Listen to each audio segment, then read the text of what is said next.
Hello, I'm Keshaun Clark, and today we have a World War I veteran, Algernon Sands Valior from the French Army. I would like to share some of my experiences from World War I with you guys. I'm sure that'd be great. I'd be more than happy to answer any questions you have and share my stories.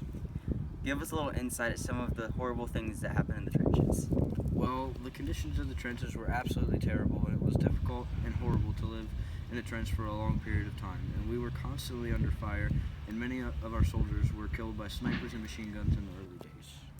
Could you describe the conditions of those trenches to us, please? Sure. One of the worst things about the trenches was that the dirt from the walls would fall in the trench, and then when it rains, it would turn to mud, and this caused a lot of soldiers to contract trench foot, which was just horrible.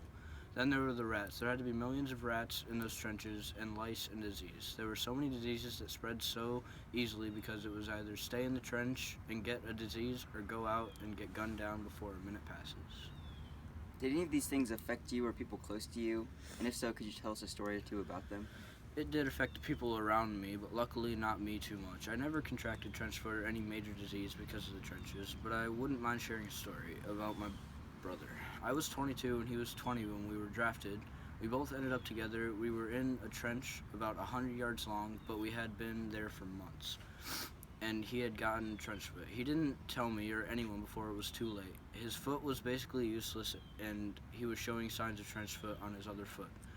He was in such misery and pain that he was sent home, and he passed away before I even came home. It sounds like disease was a common thing in the trenches, but what was it like being constantly shot at? It takes a toll on you, I'll tell you that. It really gets in your head knowing that you're just a sitting duck waiting for them to get the exact positioning of your trench for mortars and gases. And knowing that as soon as you step out of that trench, you have a pretty good chance of getting gunned down by machine guns or shot at by snipers. It really tolls on you. Were there any times you or any soldiers around you try to get out of this? Oh yeah, plenty of times. Guys would stick their hands and feet above the walls just hoping they would get shot so they could go home. Wow. That's not the worst part, though. There was times when guys would completely give up hope. They would just purposefully climb out of the trenches knowing machine gunners were set and snipers were set, and they would just run towards the trenches and die. They would just say goodbye, get out, and die. Did you ever think about this or almost get to that point?